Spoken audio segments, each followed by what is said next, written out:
welcome to another episode of Pony 411. This is episode 73 for the week of October 5th. I am co-host Alca7raz, and with me, as per usual, is Nemesis. We're done with Equestria Girls, I swear. You say that. But yes, so we've got, as usual, another episode. We've got some news to talk about, got a discussion topic. We'll be going back to some previous episodes, and some fan content to finish it up. So, start off with the news. If you would like to follow along, and you should, you can find our show notes at libsyn.com/show notes. So go there, find the news for this episode, and click the links and follow along. So let's get going. In convention news, Brony Scott is having a Tumblr panel, and they'll be featuring the guys behind the Ask Britannia and Ask Movie Slate blogs. So if you follow those, it might be interesting. Also, Glaze/Wooden Toaster will be performing at Rock Nessie there as well. So that'll be neat. Nightmare Nights Dallas has posted an article regarding the fears surrounding the whole Ebola virus thing. Oh, God. Yeah. Basically, it boils down to, as long as you don't touch people's vomit, feces, urine and blood, you'll be fine. So don't make a habit of doing that.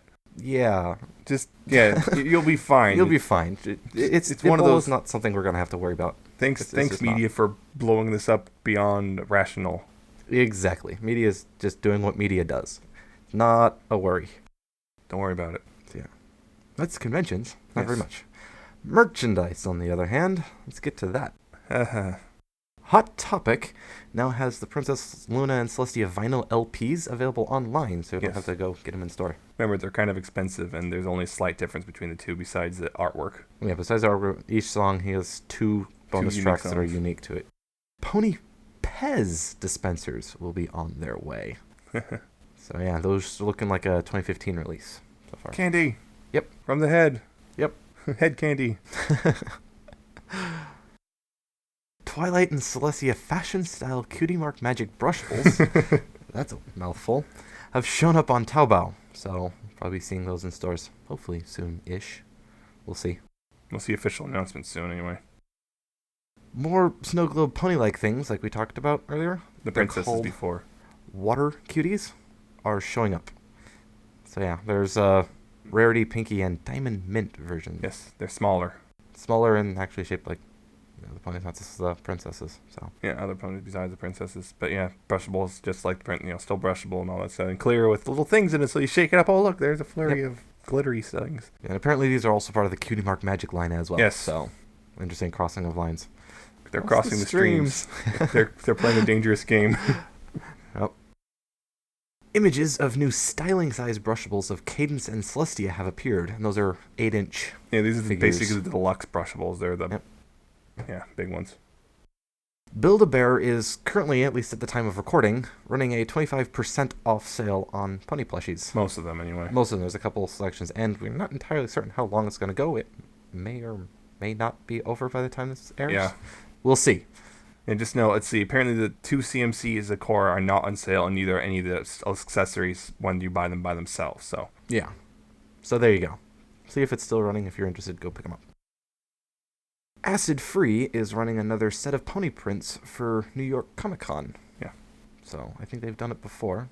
Yes. So if you're going to that, look for them. You can pick them up.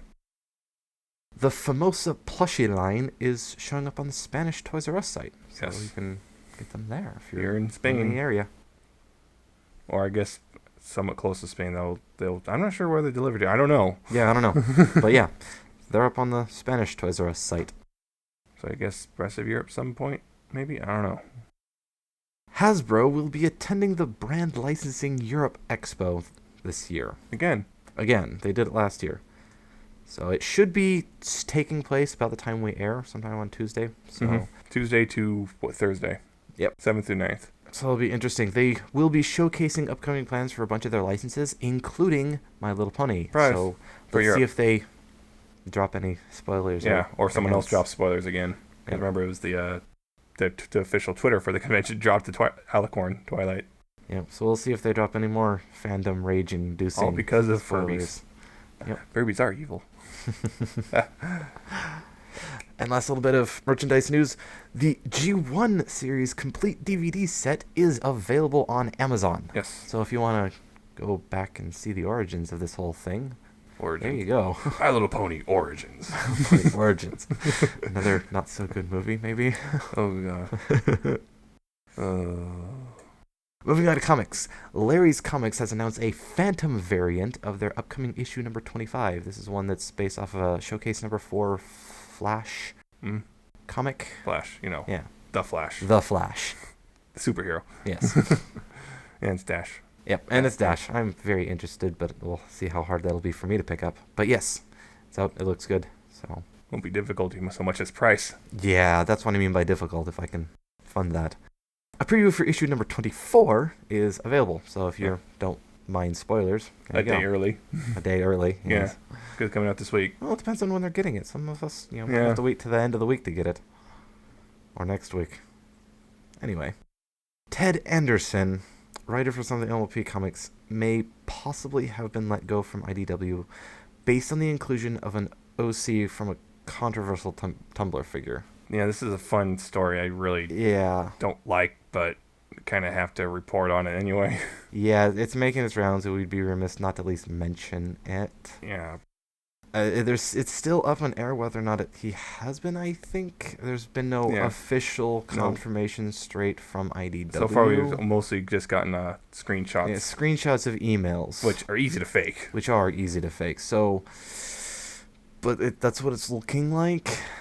Yeah. So, I'm not sure what's going on, but see what I don't want to pass a judgment. Because I don't have all the information, but yeah. I'm going to reserve final judgment until I see more, but which we probably never will. Probably never will.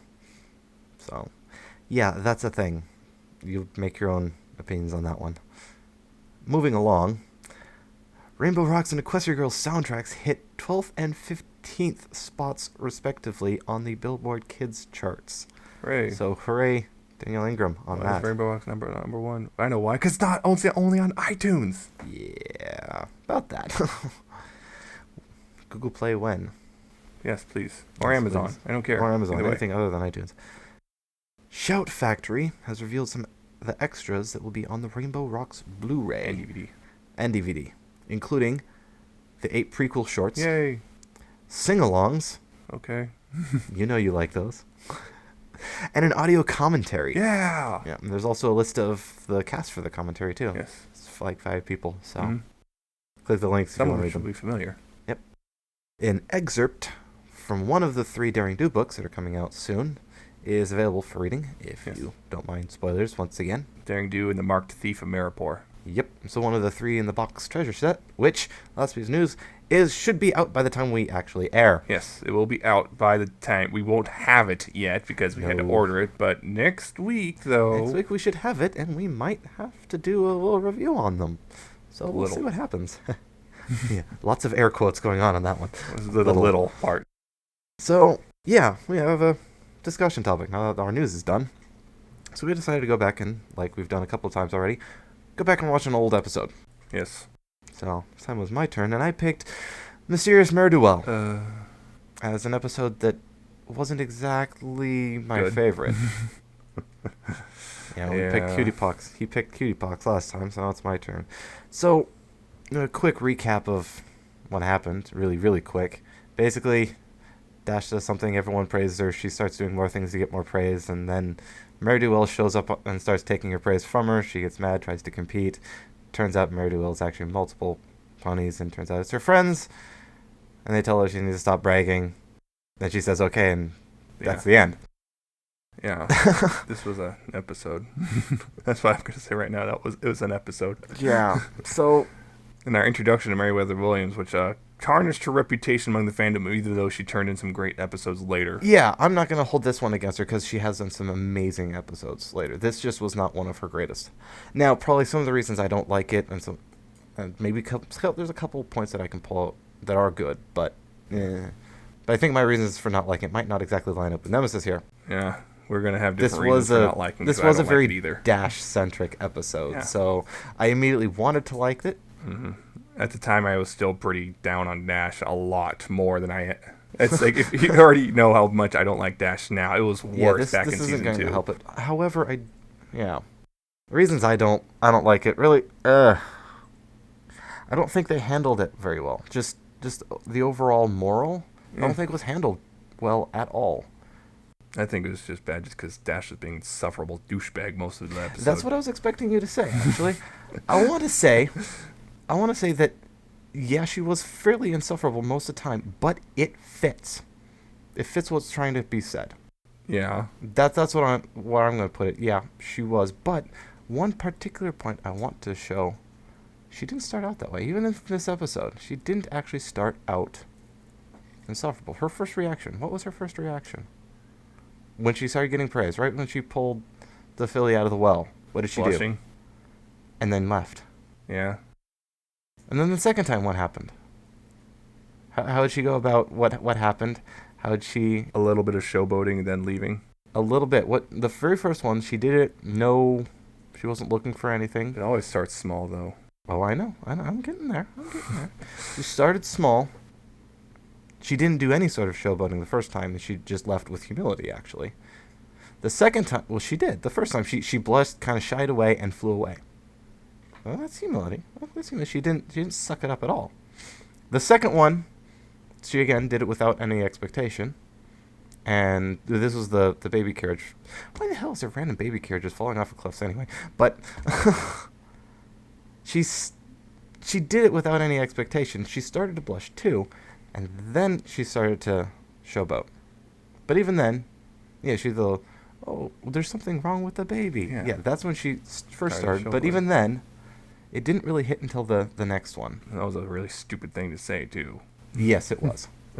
She didn't really start milking it until the next scene. Yeah. So it's not...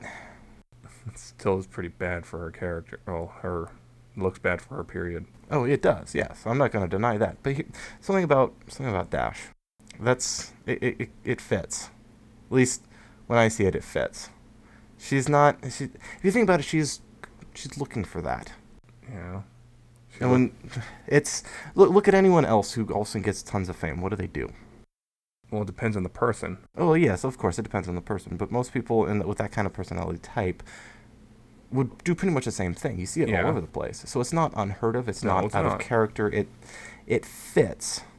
I think my biggest and worst scene out of this entire episode was probably the second scene with Sugar Cube Corner after Mare Do Well has shown up. Mm-hmm.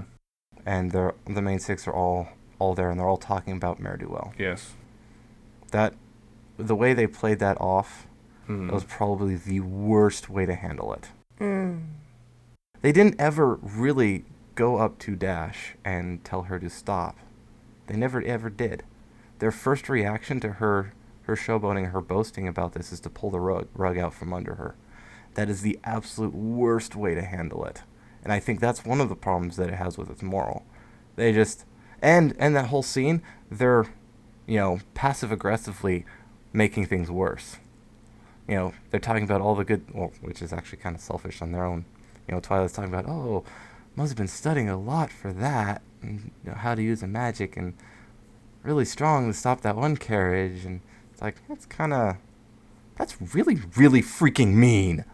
I mean, really, that is the worst way to handle someone boasting. It really, really is.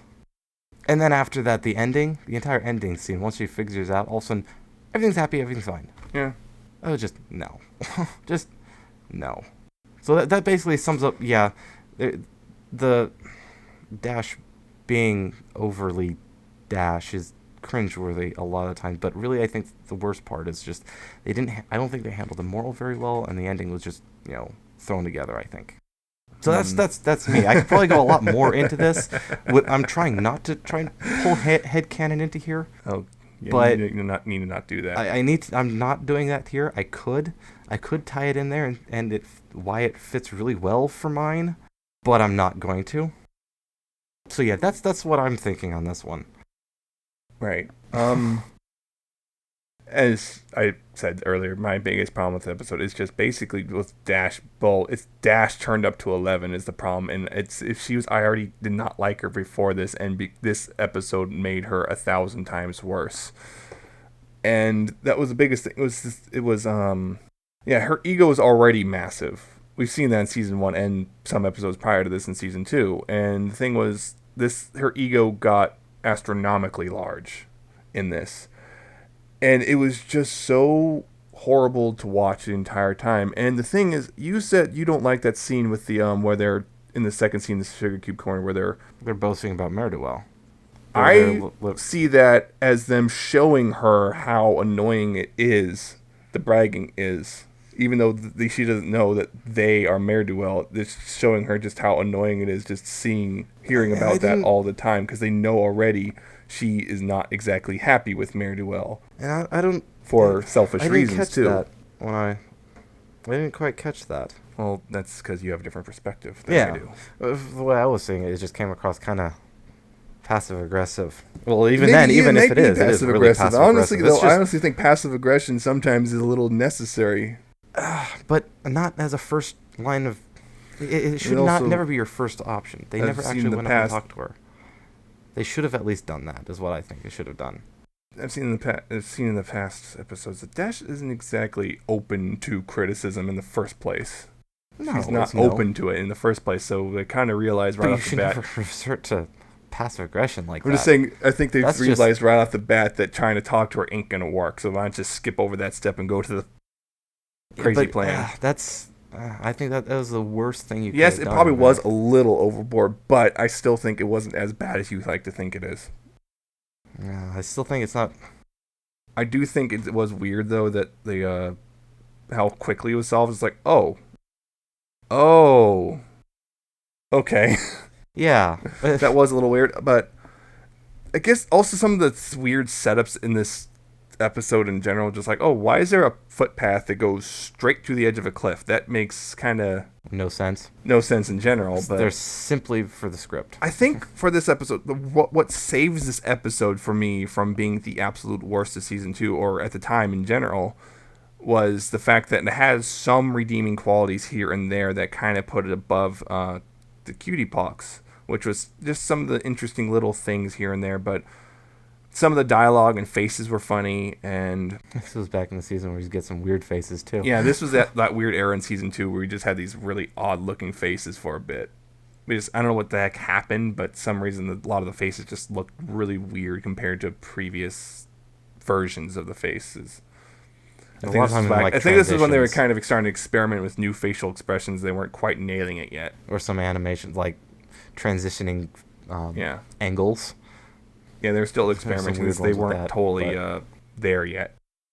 But stuff like it's like, for me, let's see, some of the stuff was funny. Like Spike dressing up as a old school reporter, and everything, and writing down everything Dash says, and Dash not quite getting one autobiography is supposed to be.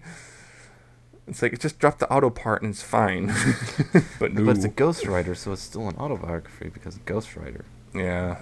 Where Dash isn't actually doing anything, though. It's supposed to be you kind of write a little bit, and then the ghostwriter fleshes it out for you. Yeah.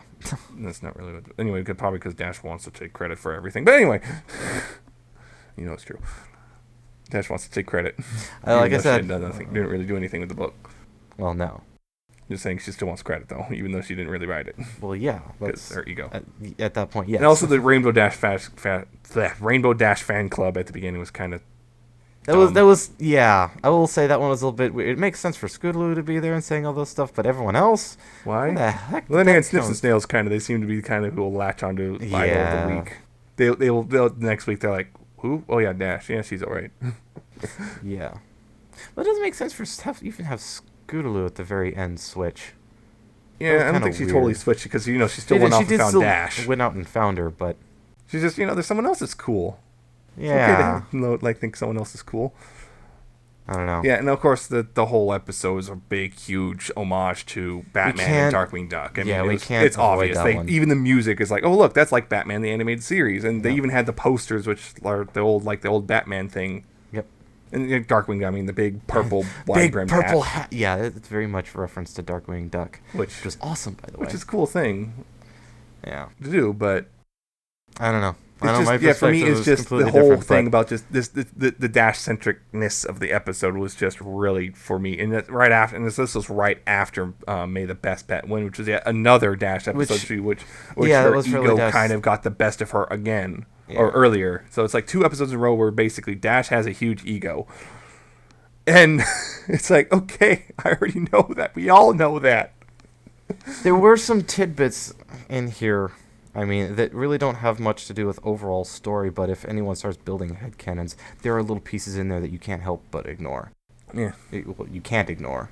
You can't help but ignore, okay? You can't... The just little ignore things this in there. episode? It doesn't change... Well, it does actually change a little bit of the story, but you have to tie it in with a whole bunch of other stuff. Again, that's headcanon that I'm not going to try and bring into this, because it's headcanon. I would love to, but can't. Yeah.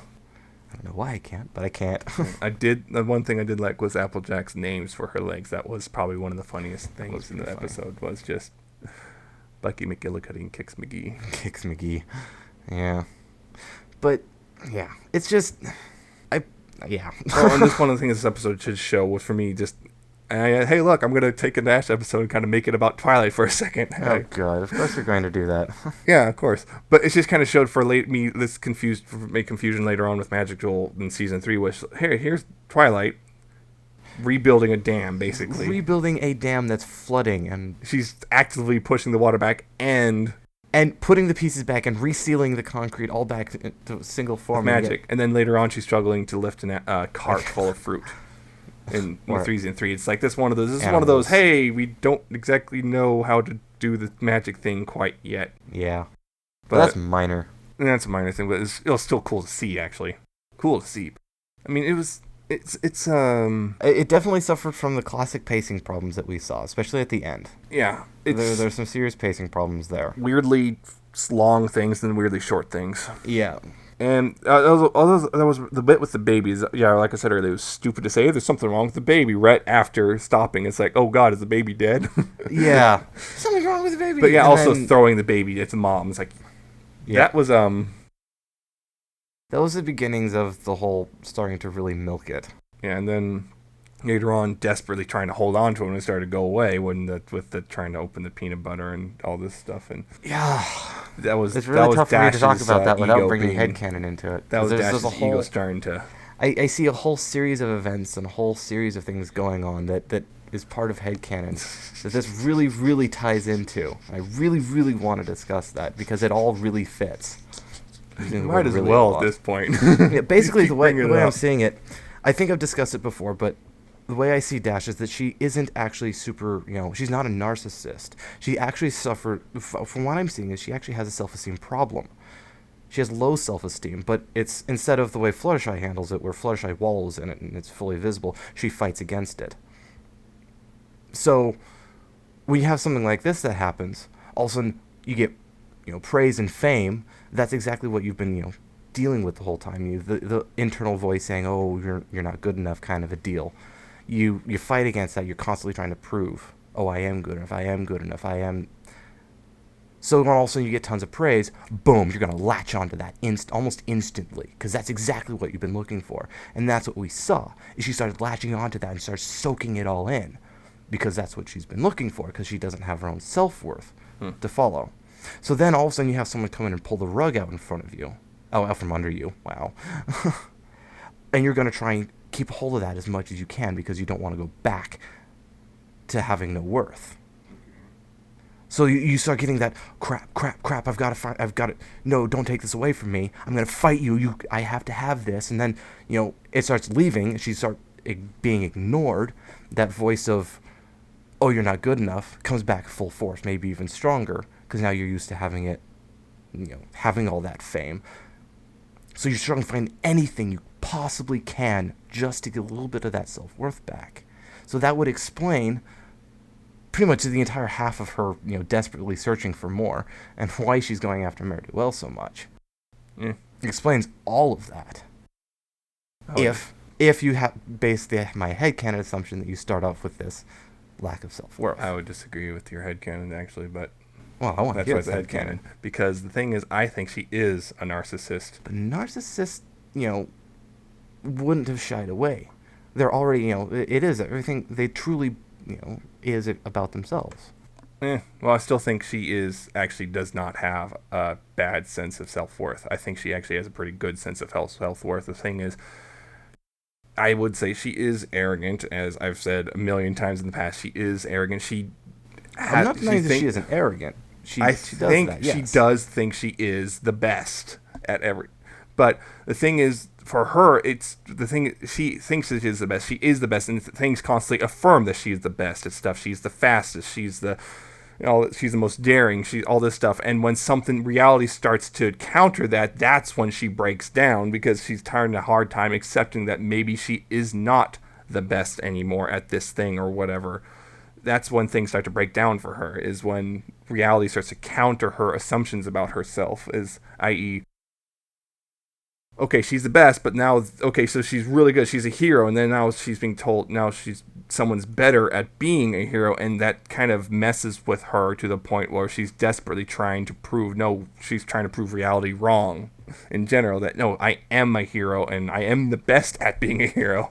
I can see that. I can see where that comes from. Not enough for me to disregard my own headcanon here, because I think, there's a whole bunch of other episodes we could throw in too, but I won't. But I still think that, if you're constantly looking for because you don't have your own, you're going to get the same effect. That's basically all I can say about it, unless there's anything else you want. I'm trying to think. It's like I said, it's a Dash episode. This was at the height of her. For me, this was the worst time. This was her Dash at her worst, and she didn't really start getting better until season 3. And I just want to say also another thing is just how she reacts to fame is so completely different to say how Twilight reacts to fame. Well, yes, reacts to fame in season 4 later. She's a princess. She doesn't she doesn't want fame. She doesn't want glory. She's just doing it because she needs to be done. Or Rarity's reaction to fame even is Rarity desperately wants fame too. She has a similar reaction actually when we see her she wants in Manhattan. Similar, but it's not quite the very same. Similar. She almost completely discards all of her friends. Well, it's a completely different thing in that her fame is it is different. Like you said, it's similar but different. Like you said at the beginning of this episode, everyone's different and everyone's going to react. Yeah, or even of course, even season 1, Fluttershy's reaction to fame was, "Oh no, I need to get out. No, I want she out still now, does a now, bit of now." that. Yeah, it's that's I don't know what the heck Applejack and Pinky would do. Pinky's okay. Applejack's get off my farm. Yeah. Yeah, start throwing apples at the paparazzi. Yeah, that's probably what Applejack would do. Pinky, I don't think she would care. Pinky was okay. I don't think Pinky would care. She just start inviting. Oh, more people I can invite to parties. Yeah, basically. But yeah, so they each react different. Dash is just at the. I think actually Dash and Fluttershy kind of exemplify some of the worst ways to handle fame. And people are going to go, what? But Fluttershy is just more freaks out. She can't even handle it. She just shuts down. Yeah. Whereas Dash, they're the extremes. They're the extreme examples. Yeah, where Dash is going to try and soak up as much of it as she can, for reasons we apparently disagree on, and Fluttershy wants absolutely nothing to do with it. And is actively trying to sabotage her own career in an attempt to get out of it. Yep, she can't. Or willing to go along with a plan to sabotage her own career. Yeah.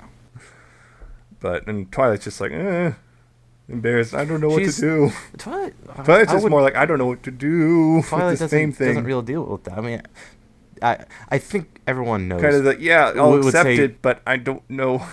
I think everyone can pretty much affirm that Twilight would be an introvert. The Traja episode where she finds out there's this whole banner in her with her face on. I was like, oh god.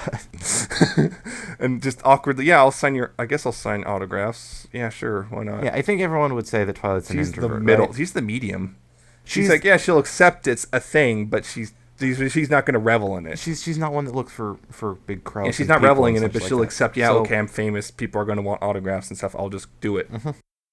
So yeah, that fits Twilight's character. She's never been big to dealing with people and lots of people. Dash even since season 1, she's never wanted to deal with people. Rainbow Dash, on the other hand, would be more of an extrovert and wants to be out there. I don't think she wants to deal with people either. She just wants people to admire her. Yeah, that's ponies to admire her. Yeah. She doesn't necessarily care about the people, I don't think.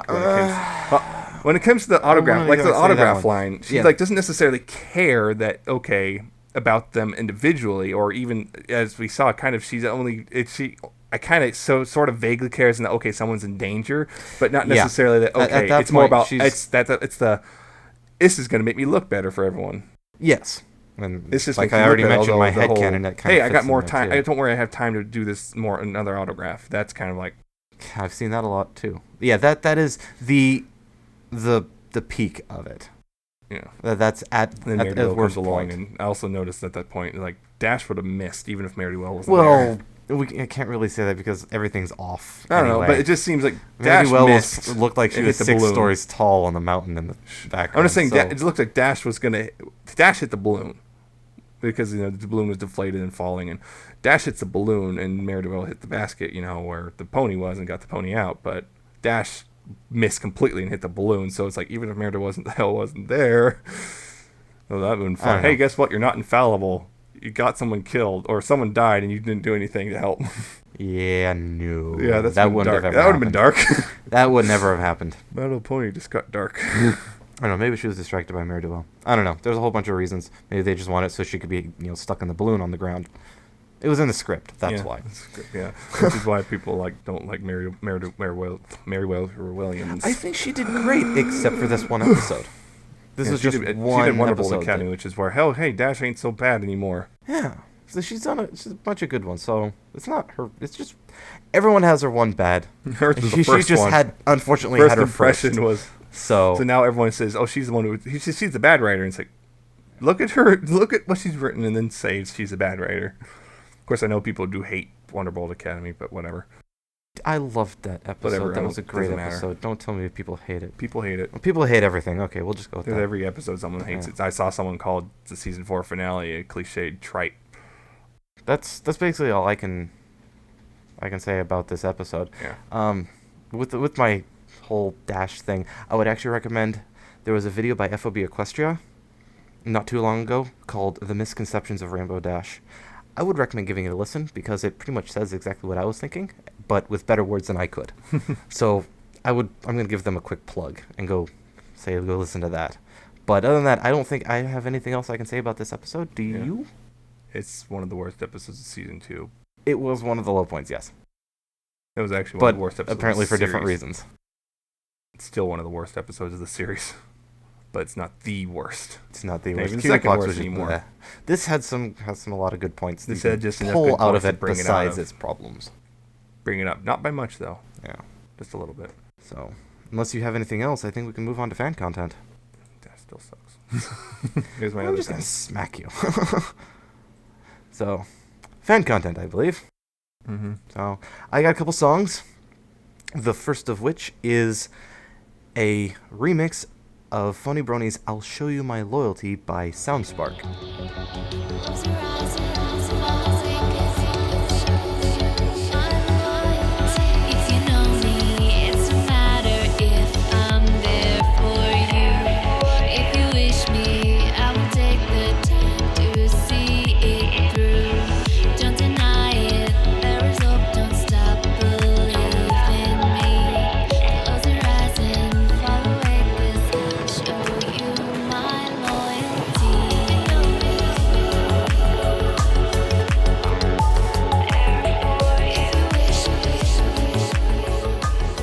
It's a slight chill genre, very soothing remix. I liked it.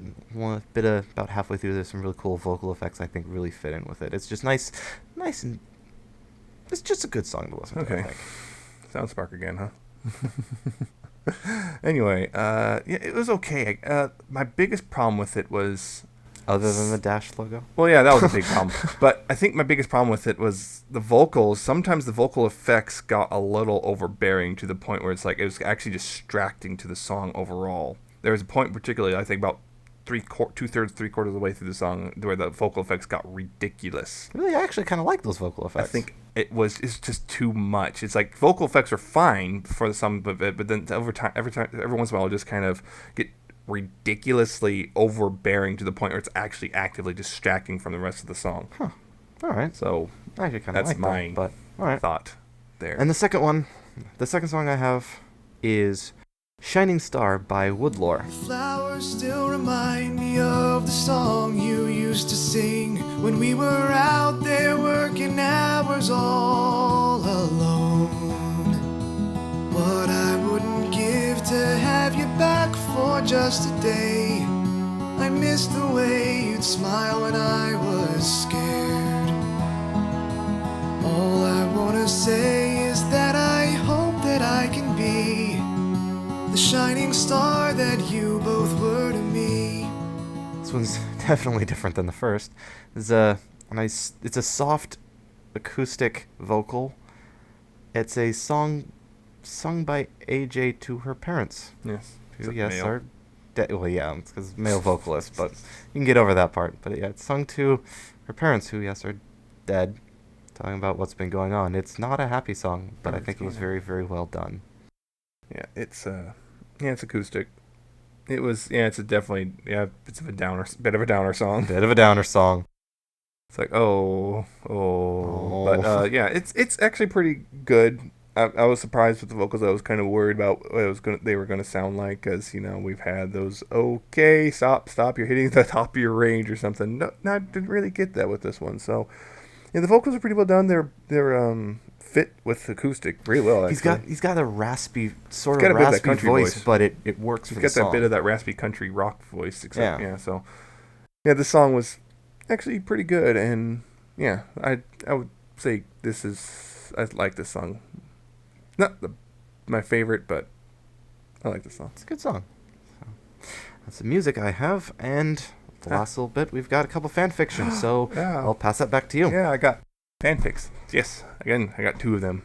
Again, I don't know why I do this to myself, but there you go. Yeah, I do. Anyway, they're 2 fanfics, and here's the thing, though. They both have spoilers for Rainbow Rocks, so if you really do not want to hear these, just kind of tune out for the next 5 minutes. And you said we were done with Rainbow Rocks. Yeah, I lied. Anyway, so the first one is called Sonata Dusk Goes to School and by Yukito.